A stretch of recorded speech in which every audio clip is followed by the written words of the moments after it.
اکرم صلی اللہ علیہ وسلم کا ارشاد ہے کہ سراسر ظلم ہے اور کفر ہے اور نفاق ہے اس شخص کا فعل جو اللہ کے منادی یعنی مؤذن کی اذان سنے اور نماز کو نہ جائے۔ نبی اکرم صلی اللہ علیہ وسلم کا ارشاد ہے کہ سراسر ظلم ہے اور کفر ہے اور نفاق ہے اس شخص کا فعل جو اللہ کے منادی یعنی مؤذن کی اذان سنے اور نماز کو نہ جائے۔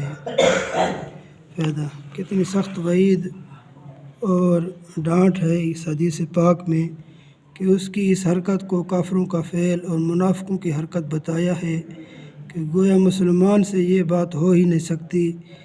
ایک دوسری حدیث میں ارشاد ہے کہ آدمی کی بدبختی اور بد نصیبی کے لیے یہ کافی ہے کہ مؤذن کی اذان سنے اور نماز کو نہ جائے۔ سلیمان بن ابی حسمہ رضی اللہ تعالیٰ عنہ جلیل القدر لوگوں میں سے تھے۔ حضور صلی اللہ علیہ وسلم کے زمانہ میں پیدا ہوئے، مگر حضور صلی اللہ علیہ وسلم سے روایت سننے کی نوبت کم عمری کی وجہ سے نہیں آئی۔